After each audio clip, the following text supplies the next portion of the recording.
Shit to avoid. 5-alpha reductase inhibitors, namely dutasteride and finasteride. Okay, so everyone's heard, I shouldn't say everyone, who knows, right? So finasteride, also known as Propecia, is 1 milligram of finasteride, which comes from the prostate cancer medication Proscar, which is 5 milligrams of finasteride. It blocks one of the two subtypes of 5-alpha reductase. What is that? Well, a 5-alpha reductase is the enzyme that converts testosterone into DHT. Now, DHT is the main male hormone. Testosterone isn't really what people think it is. It's a prohormone to either estrogen or DHT. So women's ovaries convert testosterone into estrogen through the aromatase enzyme. Also, body fat converts testosterone into estrogen from the aromatase enzyme. Almost all the side effects people think are associated with anabolic steroids are actually just the side effects of testosterone converting to estrogen. If people didn't use testosterone, injectable testosterone, they would have no side effects. But because everyone thinks you have to have injectable testosterone in every cycle, people experience side effects, and they blame it on steroids as a whole. So 5-alpha reductase is the enzyme that converts testosterone into its other end product, DHT. DHT is what causes hair loss. So there's two subtypes, one on the prostate, which the finasteride blocks, which is why it works for prostate cancer meds, and the one on the scalp, which finasteride does not block. So finasteride is not effective for preventing hair loss, not by itself. Now, if you look at my advanced hair regrowth article on toddleemd.com under Dr. Lee's required reading section, or you watch the video on Anabolic University about how to regrow your hair, I discussed that I came up with a 4-fold method, and then there turned out to be a study on it anyway. And it's about mixing oral finasteride with topical minoxidil, which is Rogaine, and topical ketoconazole. And it was much more effective to use, and then topical 5-alpha reductase inhibitor dutasteride. It was much more effective to use all 4 than just 3. So really, I think that taking oral finasteride is not good because you're going to affect your DHT levels in your whole body. Now, as many of you know, I prefer not to use injectable testosterone, that I use Thor's hammer to provide me a natural amount of testosterone, and it has aromatase inhibitors built into it to prevent its conversion to estrogen, the bad hormone. Some people feel that there's benefits to estrogen. There really isn't beyond a very minimal amount. That it's good for muscle building in a certain respect, kind of like IGF-1 and MGF. And it also helps with HDL or good cholesterol. However, you could cut someone's estrogen down from 100 to 20 and their HDL only goes from a 45 to a 41. So it's not really that important like people think it is. That a 20 estrogen in a man's plenty. So what about DHT? Well, if testosterone is what builds muscle and DHT does not build muscle, it just causes hair loss, strength, and confidence, then what happens if you take out DHT from someone's body to prevent them from losing their hair?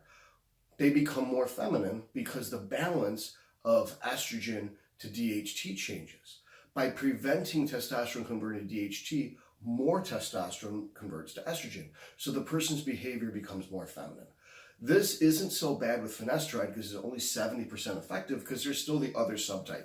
You still will have 30% of your DHT. Avodart, or dutasteride, is 99% effective and works on both subtypes. So it will prevent hair loss if you ingest it orally. It also has a 5-week half-life and almost instantly causes erectile dysfunction in most people. That DHT is important for sensitivity of the penis, and so to have no DHT in your body, it's kind of like phantom dick is the best way to put it, where you can see that it's in, but you can't feel that it's in. So there's no feedback, positive feedback to keep you entertained and involved. So that's a big problem for a lot of people who actually like to have sex, which is probably just about everybody. So that's why one of the reasons dutasteride would be bad. But the big reason why dutasteride is horrid is that it's so effective at obliterating all your DHT. Most of the men become very whiny is the best way to put it. That the DHT, the male hormone, the end product, male hormone that helps shape a man's personality is gone. And so when you have a preponderance of the female hormone, estrogen, and both of them are neurally active, they affect the person's personality and behavior. That a lot of people, when they take an estrogen blocker, an aromatase inhibitor specifically, they stop overthinking, they stop being anxious, they stop running around like a chicken with their head cut off, trying to live their daily life, and they're able to think cold, rational, logical thoughts and be more effective and happy.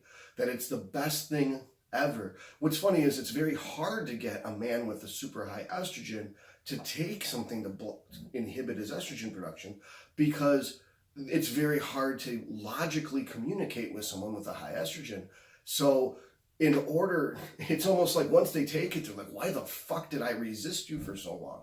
Well, it's the same thing, that to take something that inhibits your DHT is just as bad as taking something that amplifies your estrogen. Likewise, stopping use of finasteride, stopping use of dutasteride is just as important as going on an estrogen inhibitor. A lot of men take steroids because they want to feel like a man. They have confidence. They want to feel attractive. They think muscles are the way. You could have all the muscles in the world, and if you're a whiny bitch, no girl's going to like you. That the most important thing of all is confidence and keeping your feelings to yourself unless someone asks you. You can express positive emotions like happiness, excitement, humor, but negative stuff like self-doubt, fear, and pain, keep that to yourself if you want to create the illusion that you're a man. That's the most important part. It doesn't mean you don't feel those things. You can feel, you can have feelings. You don't have to share them, and you certainly don't have to share them unsolicited. So when these men take anabolic steroids and then take dutasteride to then prevent hair loss, then all they do is they act more feminine, and they don't necessarily get the results that they're looking for, which is masculinity and confidence. You obliterate that by taking the dutasteride. What's the even funnier part is if you never took testosterone, nothing converts to DHT. You wouldn't need the dutasteride. There's no point in dutasteride for someone who has something that doesn't convert to DHT. Some anabolic steroids convert to a more potent version of themselves when the 5-alpha reductase enzyme acts on them. For instance, EQ is a prohormone that doesn't really do anything, but 1-testosterone does. So if you were to take 5-alpha reductase inhibitor, you prevent the EQ from coming to its endpoint in 1-test, basically primo. So you stop getting the active quarter and you force it towards estrogen, making your EQ not work at all. Same thing with DECA. One of the reasons why DECA is completely side effect free is that dihydronandrolone is a weaker version of it. Whereas if you were to stop that conversion, it's more effective.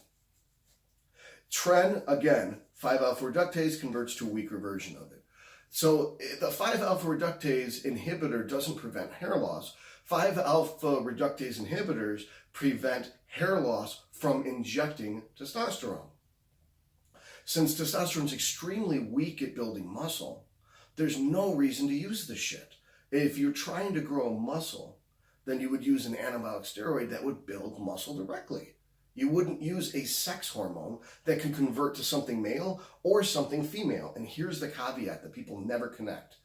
If you're the type of person that's insecure, whiny, and effeminate, it's because you already have a lot of aromatase. So your body might make enough testosterone, but so much is converted to estrogen, your male-female balance is leaning towards female. So taking more testosterone isn't going to make you more male, it's going to make you more female.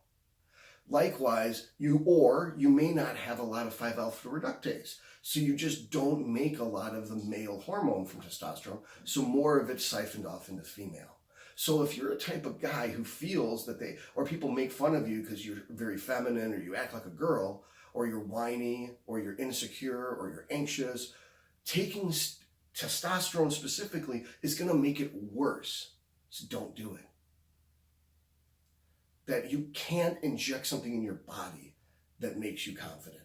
You can't inject something in your body that's going to make you like yourself. That's accomplished by achieving goals and overcoming weaknesses. If you have fears or insecurities, face them. If you have goals or dreams, achieve them. That's what confidence comes from, not from using drugs.